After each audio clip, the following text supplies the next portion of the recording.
Hai Gorgeous, welcome to my place. Terima kasih sudah mengklik video ini. Nggak pakai lama, watch.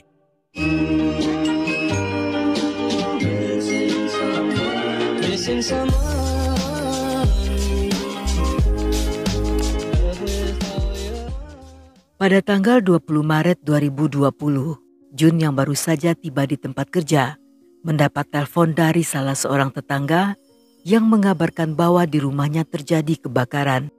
Mendengar hal itu, seketika dia bergegas pulang karena putrinya masih berada di rumah. Sesampainya di sana, pria itu menyaksikan asap mengepul dari jendela kamar putrinya. Jun yang hilang kendali tidak peduli dengan keselamatan sendiri dan bersiap untuk menyelamatkan sang putri. Melihat hal itu, beberapa tetangga sekuat tenaga mencegahnya dengan menarik serta memeluk erat tubuhnya untuk menenangkan pria itu.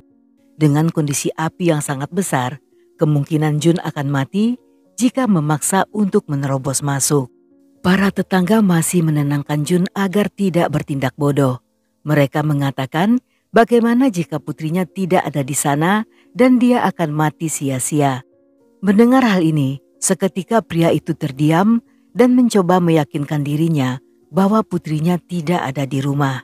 Ketika pemadam kebakaran tiba di TKP, dalam waktu singkat api berhasil dipadamkan. Namun saat dilakukan pemeriksaan, di bawah reruntuhan, mereka menemukan jasad yang telah hangus. Tubuh bagian bawah tampak lebih menghitam daripada tubuh bagian atas, dan di samping jasad tersebut tergeletak tubuh seekor anak anjing yang juga hangus menghitam. Jun benar-benar sangat hancur karena jasad tersebut adalah putrinya yang bernama Min. Dia tidak percaya bahwa tubuh yang tidak bisa dikenali ini adalah putri kesayangannya yang tadi pagi saat ditinggalkan di rumah masih dalam keadaan baik-baik saja. Pria itu tidak tahu apa yang menjadi penyebab kebakaran tersebut. Apakah ada aliran listrik yang rusak atau Min yang tidak sengaja menyalakan api? Namun dalam keputusasaannya, tiba-tiba Jun merasa sangat syok ketika mengetahui petugas damkar yang memeriksa lokasi melihat ada sesuatu yang sangat janggal. Pada bagian leher Min terdapat sebuah sajam yang masih menancap, dan penemuan ini seketika mengejutkan semua orang yang berada di TKP. Hal ini membuat kematian Min yang awalnya diduga karena kebakaran seketika berubah menjadi pembunuhan, dan polisi pun segera melakukan penyidikan. Berdasarkan hasil otopsi, saat itu Min diketahui sedang dalam kondisi hamil, dan kenyataan tersebut membuat Jun semakin sedih karena harus kehilangan putri dan cucunya.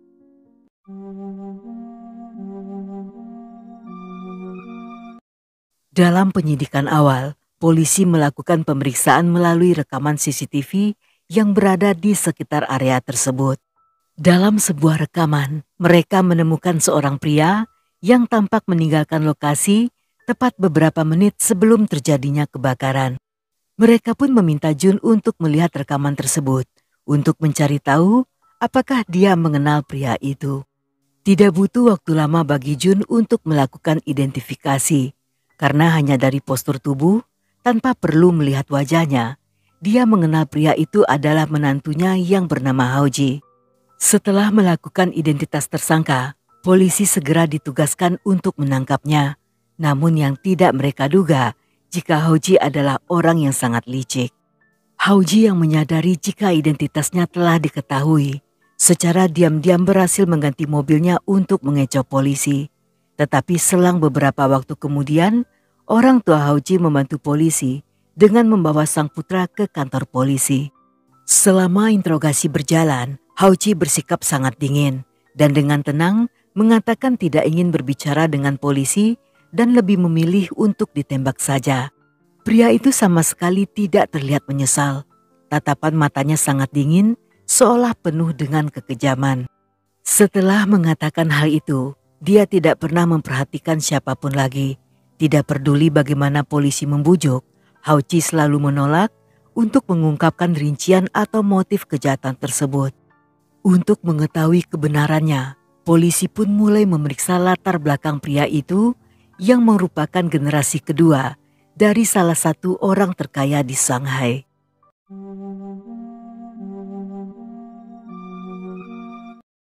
Min dan Hauchi pertama kalinya bertemu di awal tahun 2018. Dengan tinggi 180 cm, wajah tampan ceria serta lucu, pria itu meninggalkan kesan baik yang membuat Min menyukainya. Hauchi merupakan putra tunggal dari keluarga kaya, dan dia baru saja kembali dari Inggris setelah menamatkan kuliahnya. Min yang juga merupakan putri tunggal, dirawat dengan penuh cinta oleh orang tuanya. Gadis manis itu diberikan pendidikan terbaik dengan fasilitas lengkap. Sebagai seorang ayah, Jun selalu hadir di saat-saat terpenting dalam kehidupan Min. Semasa sekolah hingga kuliah, Jun dengan setia menjemput sang putri pulang les, sekalipun dia harus menunggu di mobil hingga tertidur. Setelah lulus dari Universitas Studi Internasional Shanghai, dia bekerja sebagai guru di SD setempat. Selain teman serta para kerabat, murid-murid juga menyukainya karena Min adalah guru yang berhati lembut. Di mata orang-orang, Min dan Hauchi tampak sangat serasi, sehingga tidak butuh waktu lama, keduanya segera berpacaran. Dan setelah 7 bulan menjalin hubungan, keduanya memutuskan untuk menikah. Yang dalam pesta pernikahan mewah itu, orang tua Hauchi memberi Min mahar sejumlah 500 juta. Setelah menikah, keduanya tinggal di rumah yang baru dibelikan oleh orang tua Hauchi. Dan beberapa hari setelah pesta berlangsung, Min pun menyimpan mahar tersebut ke akun rekening banknya. Namun seminggu kemudian, tiba-tiba Hauchi memberitahu bahwa dia ingin memulai bisnis dengan teman-temannya. Tetapi karena kekurangan modal, dia meminta Min meminjamkan uang mahar tersebut dan berjanji akan membayarnya lengkap dengan bunga. Karena sebelumnya Hauchi tidak pernah mengatakan akan membuka bisnis dan Min juga tidak bisa mengambil keputusan, sehingga dia pun menelpon ibu mertuanya untuk meminta saran. Ketika mendengar hal tersebut, sang mertua justru melarangnya untuk memberikan uang itu. Tanpa mengatakan alasan yang jelas, dia bahkan meminta Min untuk jangan pernah meminjamkan uang pada Hauchi. Meskipun saat itu Min sedikit bingung, tetapi karena saran sang mertua, dia pun mendiamkan masalah itu. Sedangkan Hauchi yang mengetahui tentang perkataan ibunya, saat itu tidak bisa berbuat apa-apa.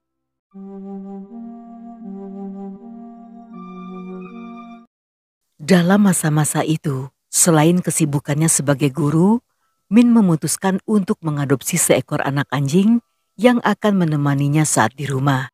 Dan di saat libur, dia sering mengajak Hauchi ke rumah orang tuanya. Yang saat itu, Jun dan istrinya sangat senang ketika melihat putrinya yang tampak bahagia. Namun yang tidak diketahui oleh Jun, bahwa putrinya tidak sebahagia yang tampak dari luar. Pernikahan mereka sebenarnya merupakan suatu kesalahan yang akan menjadi penyebab kematian Min. Ketika pandemi terjadi, untuk sementara waktu, Min dan Hauchi tinggal di rumah Jun. Selama berada di sana, setiap hari Min sibuk memberikan kelas online pada murid-muridnya. Dan setelahnya, dia lebih banyak menghabiskan waktu bersama orang tua serta bermain dengan anjingnya. Selama Min dan Hauchi tinggal bersama Jun, secara perlahan Jun mulai mengenali sifat asli sang menantu yang ternyata tidak sesempurna yang terlihat dari luar. Ada cukup banyak kebohongan yang dilakukan Hauchi, termasuk soal pendidikan. Hauchi memang kuliah di Inggris selama 2 tahun, tetapi dia tidak pernah menyelesaikan kuliah dan tentu saja tidak punya ijazah. Sebelum menikah, Hauchi diketahui memiliki pekerjaan yang sangat bagus. Namun setelah menikah, dia pun berhenti bekerja dengan alasan ingin menjalankan bisnis. Walaupun setiap harinya, pria itu pergi paling pagi dan pulang paling malam, namun hingga hari ini, dia masih belum menghasilkan apa-apa. Walaupun kecewa mengetahui kenyataan yang sangat tidak sesuai, tetapi Jun tidak ingin ikut campur. Karena keduanya telah menikah dan putrinya sangat mencintai Hauchi. Sebagai seorang ayah, Jun hanya bisa memberi semangat dan mengatakan bahwa wajar saja di saat sedang merintis sebuah usaha akan membutuhkan banyak waktu hingga semuanya berhasil.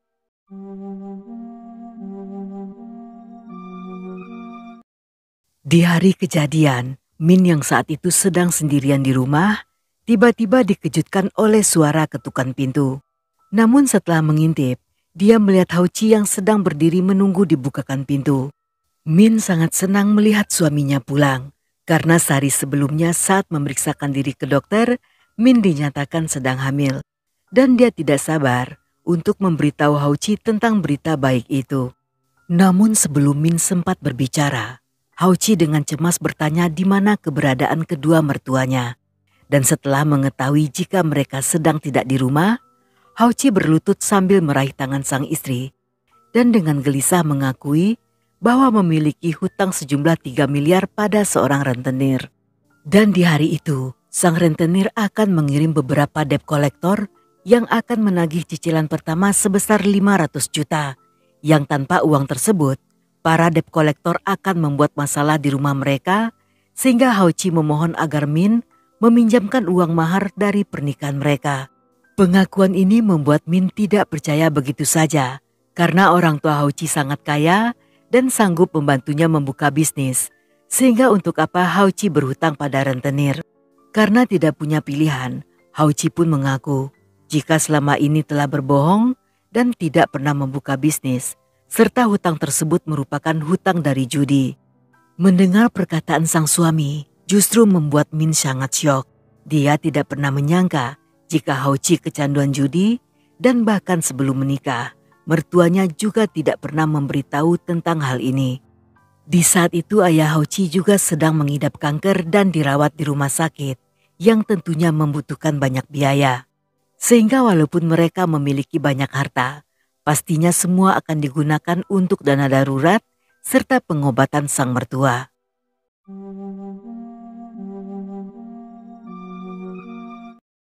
Sama seperti sebelumnya, kali ini Min juga menolak permintaan Hauchi.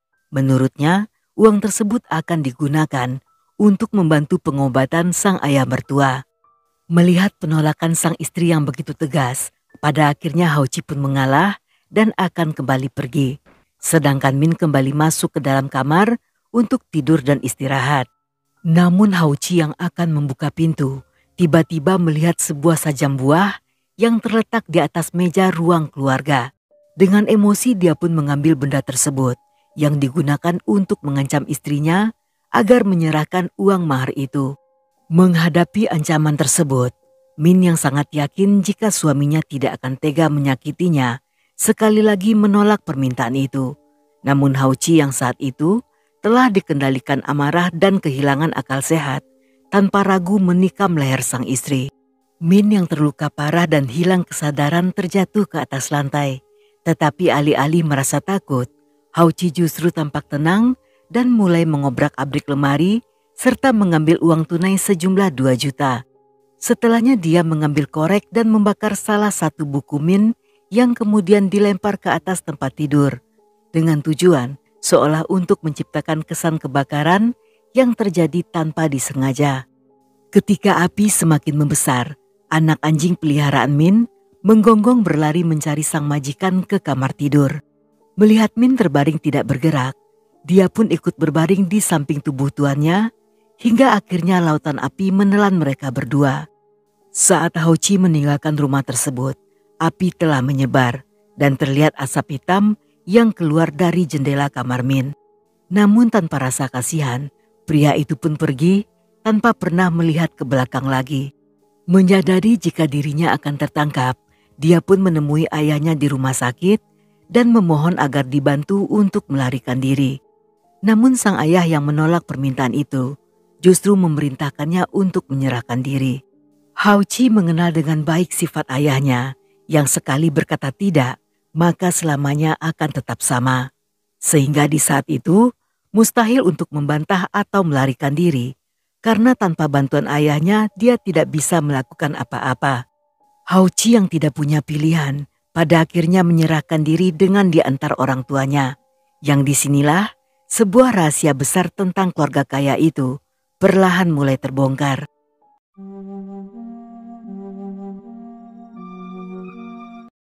Keluarga Yan merupakan pengusaha kaya yang terkenal di Shanghai. Mereka memiliki seorang putra yang meninggal saat berusia 11 tahun akibat mengalami penyakit leukemia. Setelah kehilangan anaknya, istrinya yang sangat mendambakan seorang putra, saat itu merasa sangat sedih. Namun karena sang istri telah melewati masa subur sehingga tidak bisa memiliki anak, mereka pun memutuskan untuk mengadopsi seorang anak laki-laki yang berasal dari Anhui dan diberi nama Hauchi. Karena pernah kehilangan seorang anak, sehingga mereka memberi Hauchi semua cinta, serta menuangkan semua kasih sayang dengan segala cara yang mereka bisa. Hauchi yang hidup bagaikan putra mahkota, mendapatkan segala keinginan dan diberi pendidikan tinggi, serta disekolahkan di sekolah yang berisikan anak-anak konglomerat. Sebagai seorang ayah, dia selalu melindungi Hauchi yang semasa sekolah sering kali dibuli. Dan setiap kali hal itu terjadi, keluarga Yan akan memindahkan sang putra ke sekolah lain. Walaupun sangat mencintai sang putra, keluarga Yan sangat tegas dalam mendidik demi masa depan Hauchi. Mereka ingin putranya tumbuh mandiri dan bisa bertanggung jawab atas kehidupannya. Dan karena sangat mencintai sang putra, hingga saat sebelum terjadi kejadian ini, Hauchi tidak pernah diberitahu tentang status adopsinya. Memasuki usia remaja, Hauchi yang menyadari jika sang ayah akan mengurus segalanya, mulai berpikir bahwa dia tidak perlu bekerja keras. Karena dengan semua usaha orang tuanya, di masa depan tentu dialah yang satu-satunya akan menjadi pewaris. Dengan semua ide tersebut, dia pun mulai malas belajar. Yang ketika ayahnya mengetahui hal ini, pria itu segera mendaftarkannya dalam berbagai les. Namun sayangnya, hal tersebut sama sekali tidak berpengaruh pada kenaikan nilai Hauchi, sehingga setamat SMA dia hanya diterima di universitas kelas 3. Tetapi demi memberi sang putra masa depan yang lebih baik, ayahnya memutuskan untuk mengirim Hauchi kuliah ke Inggris. Setibanya di negara itu, alih-alih serius menjalani pendidikan, Hauchi justru lebih banyak bermain-main. Dia sangat yakin dengan kekayaan yang dimiliki ayahnya, sehingga merasa bahwa keluarganya akan selalu ada untuk membantunya. Yang pada akhirnya ketika masa kuliah berakhir, Hauchi yang tidak tamat kembali ke Shanghai tanpa membawa ijazah seperti harapan orang tuanya. Walaupun kecewa, tetapi sang ayah masih berusaha membantu dengan menggunakan koneksinya agar sang putra mendapatkan pekerjaan. Walaupun saat itu Hauchi bersumpah akan bekerja sebaik mungkin, tetapi seperti biasa, sumpah Hauchi hanyalah sumpah main-main, dan akibatnya hanya selang beberapa bulan kemudian, ketika dia mulai merasa bosan, Hauchi pun memutuskan untuk berhenti kerja.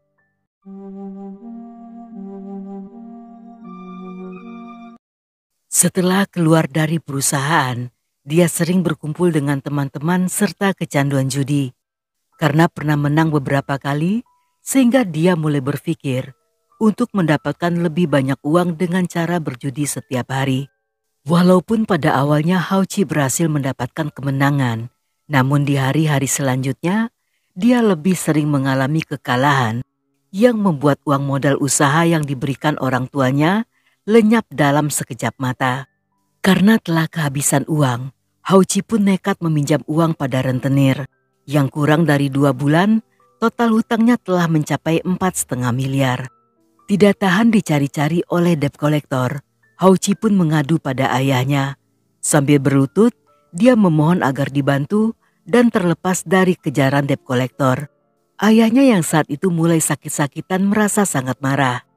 Tetapi mengingat jika kehidupan sang putra akan hancur, dia pun bersedia membayar semua hutang-hutang tersebut. Ayahnya bersedia membantu dengan syarat bahwa uang tersebut hanya merupakan pinjaman yang harus dilunasi dalam waktu tertentu. Selain itu dia juga harus berjanji serta tanda tangan di atas materai bahwa tidak akan lagi bermain judi atau juga berhutang. Dan jika dia masih melakukannya, maka orang tuanya akan lepas tangan. Setelah kejadian tersebut, Hauchi tampak berubah dan tidak pernah berjudi lagi. Namun sayangnya, semua hanya pura-pura. Karena ketika melihat Min mendapatkan mahar sebanyak itu, dia pun kembali mulai berulah. Dan dia bahkan tidak peduli jika ayahnya akan segera meninggal karena menderita kanker.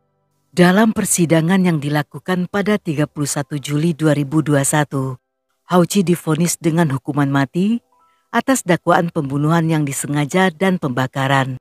Dengan semua yang dialaminya, Pria itu tampak tidak terpengaruh, serta tidak merasa bersalah atas semua perbuatannya.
Dan sampai di sini dulu cerita kita kali ini. Semoga kalian suka dengan ceritanya.